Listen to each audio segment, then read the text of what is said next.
అప్పట్లో 'బాహుబలి' సినిమా కోసం మహిష్మతి రాజ్యాన్నయితే హైదరాబాద్‌లో అయితే కట్టాడు. మళ్ళీ ఇప్పుడు 'వారణాసి' సినిమా కోసం ఆ వారణాసి నగరాన్నే హైదరాబాద్‌లోని 'రామోజీ ఫిల్మ్ సిటీలో' అయితే కట్టించేశాడు.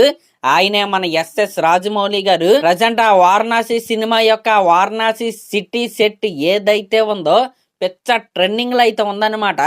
నిజంగా ఒక్కసారి ఆ సెట్‌ని చూడండి. ఆ సెట్‌లోకి గనక మనం వెళ్తే అంటే ఎవరైనా తెలియనోళ్ళు ఉంటారు గదా! ఇది అసల వారణాసి కాదు హైదరాబాద్ అని తెలియనోళ్ళు ఎవరైనా ఉంటారు గదా! ఇదే వారణాసి అని టూరిస్ట్ ఎవరైనా తీసుకెళ్తే నమ్మేస్తారనమాట. అంత రియలిస్టిక్‌గా ఆయనైతే సెట్ అయితే అలా ఏశాడు. అంటే సేమ్ వారణాసి సిటీ ఎలా ఉంటదో యాజ్ టీజ్‌గా దాన్నైతే మన రాజమౌళి గారైతే దింపేశాడు. అంటే ఆ అట్మాస్ఫియర్ అయితే ఆ పిక్స్ చూస్తుంటేనే మనకైతే వచ్చేస్తుంది. మనం ఆ వారణాసిలో ఉన్నామా అనే ఫీలింగ్ అయితే మనకైతే వచ్చేస్తుంది.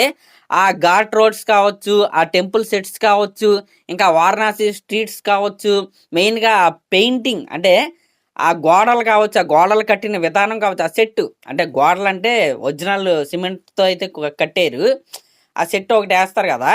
అంటే అంత రియలిస్టిక్‌గా అయితే ఉంది. ఆ పెయింటింగ్ కావచ్చు, ఆ టెక్స్చర్ కావచ్చు, ఇంకా హిందీలో ఆ పేర్లయితే ఉన్నాయి చూడండి. అంటే గుడి దగ్గర ఉంటాయి గదా! అటు వెళ్ళండి, కొబ్బరికాయలు కొట్టడానికి ఇటెళ్ళండి. అలాంటి పేర్లు కావచ్చు, ప్రతీదీ గూడా. అంటే వారణాసి అనేది ఒక హోలీ సిటీ. సేమ్ అదే సిటీని తీసుకొచ్చి 'రామోజీ ఫిల్మ్ సిటీలో' అయితే మన రాజమౌళి గారైతే కట్టేశాడు.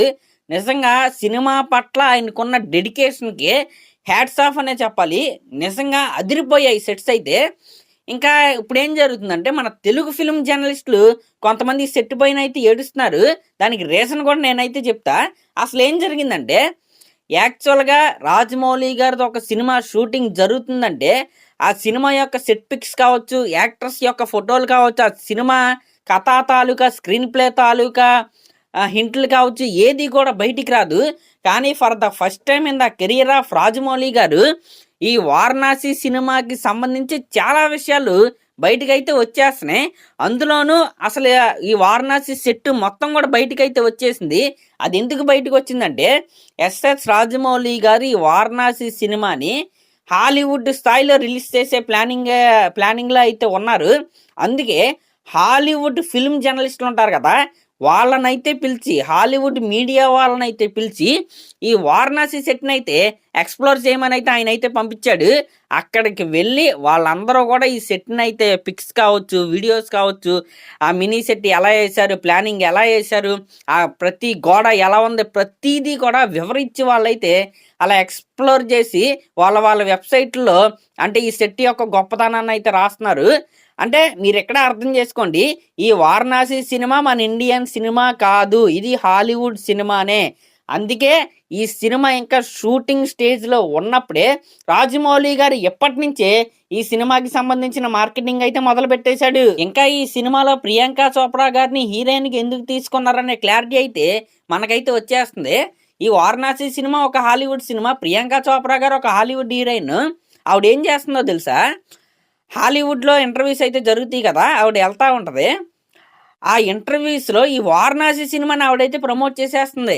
ఆవిడేం చెప్తుందంటే, "ఈ 'వారణాసి' సినిమా మీరు అనుకున్న విధంగా ఉండే సినిమా కాదు. అంటే ఇదొక టైమ్ ట్రావెల్ సినిమా. ఆ టైమ్ ట్రావెల్ ఎలా ఉంటదంటే, ఏదో చైర్‌లో కూర్చొని ఎనక్కెళ్ళటం అలా ఉండదు. ఈ కథ 7200 బీసీఈ దగ్గర నుంచి 2027 వరకు ఆ మధ్యలో జరిగే కథ. అంటే అదెప్పుడో త్రేతాయుగం అంతకు ముందునైతే స్టార్ట్ అయ్యి ఇప్పటి వరకైతే ఈ సినిమా అయితే ఉంటదంట. ఆఫ్‌కోర్స్ ఇది టైమ్ ట్రావెల్ సినిమానే. అంటే ఇందాక మనం మాట్లాడుకున్నట్టు ఇప్పుడు భైరవ ద్వీపంలో ఒక స్పేస్ షిప్ ఏసుకొని అలా ఎళ్తారు. అలాంటిది కాదంట. ఇప్పుడు ఈ యుగంలో మన క్యారెక్టర్స్ ఈ విధంగా ఉంటాయి. ఇదే క్యారెక్టర్స్ త్రేతాయుగంలో ఉంటాయి. అంతకుముందు వేరే టైమ్ లైన్‌లో ఉంటాయి.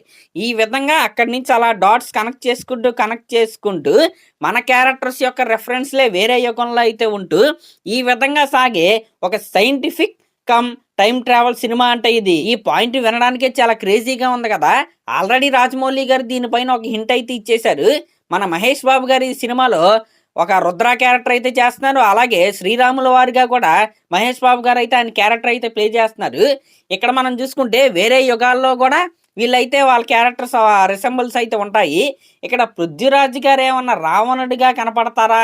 లేకపోతే వేరే క్యారెక్టర్ ఏంటి, ఆయన త్రేతాయుగంలో ఆయన ఎలా కనపడతాడనే క్యూరియాసిటీ అయితే నాకైతే వచ్చింది. ఈ విధంగా క్రేజీగా హాలీవుడ్ స్థాయిలో ఈ వారణాసి సినిమానైతే తీస్తున్నారు. ఇంతకీ మన తెలుగు ఫిల్మ్ జర్నలిస్టులు ఎందుకు ఏడుస్తారండి? ఇదేమో మన హైదరాబాద్లో తీస్తున్నారు సినిమా. రాజమౌళి గారేమో మన తెలుగు ఫిల్మ్ జర్నలిస్ట్ని అయితే సెట్లోకి అయితే రానివ్వకుండా హాలీవుడ్ వాళ్ళనైతే పిలిచి వాళ్ళ చేత అయితే ఈ సినిమాని ప్రచారం అయితే చేపిస్తున్నాడు. కాబట్టి కోర్స్ వీళ్ళకైతే కొద్దిగా కాలేదు కదా, ఆ వాసనే వస్తుంది. దాని గురించి పట్టించుకోవాల్సినంత అవసరం అయితే లేదు. ఎందుకంటే ఆ సినిమాకున్న స్కేల్ అలాంటిది. అది ఎవరితో ప్రమోట్ చేపించాలో వాళ్ళతోనే రాజమౌళి గారు అయితే చేపిస్తున్నారు. దాంట్లో ఎటువంటి తప్పు అయితే లేదు. వీళ్ళని పిలవాల్సిన టైం వచ్చినప్పుడు ఖచ్చితంగా పిలుస్తారు. ఎందుకు పిలవరు?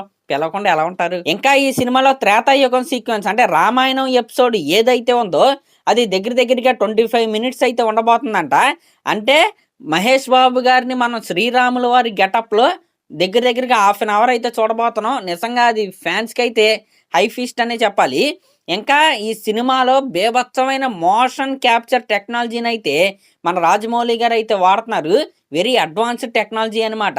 ఈ విధంగా పంబ రేగిపోయే అంటే బాహుబలి సినిమాతో ఇండియన్ ఫిలిం ఇండస్ట్రీ మొత్తం కూడా మన తెలుగు సినిమా వైపు అయితే చూశారు.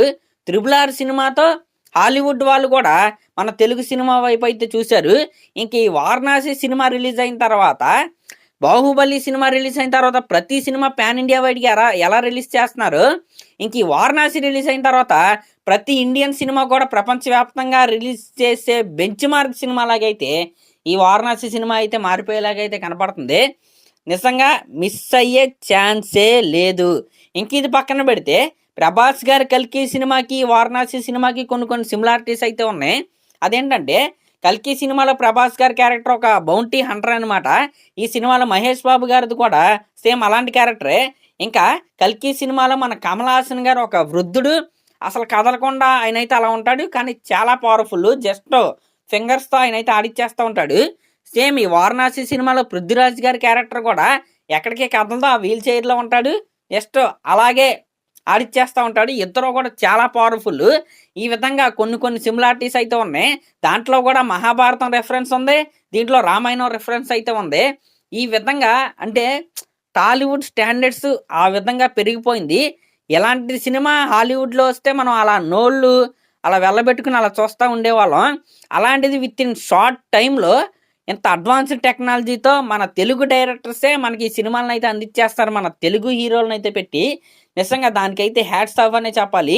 ఈ రకమైన సినిమాలు వస్తే మన తెలుగు సినిమా స్టాండర్డ్స్ మారిపోతాయి. కానీ చిన్న బాధ ఏంటంటే కమర్షియల్ సినిమాలను అయితే మనం అయితే మిస్ అవుతాం, అదొకటే బాధ. కానీ క్వాలిటీ ఆఫ్ ఫిల్మ్ మేకింగ్ ఏదైతే ఉందో అదైతే భయంకరంగా అయితే పెరిగిపోబోతుంది. అసలు చూద్దాం మరి రాబోయే రోజుల్లో ఏ విధంగా మరి మన సినిమా మారిద్దో. మరి అదనమాట మ్యాటరు. మరి మీలో ఎంతమంది వారణాసి సినిమా సెట్స్ని చూశారు? ఆ సెట్స్ని చూస్తే అవి మీకు ఎలా అనిపించినాయో కింద కామెంట్ చేయండి. అలాగే ఇలా లేటెస్ట్ సినిమా అప్డేట్స్ కోసం మన ఛానల్ అయితే సబ్స్క్రైబ్ చేసుకోండి. Thank you.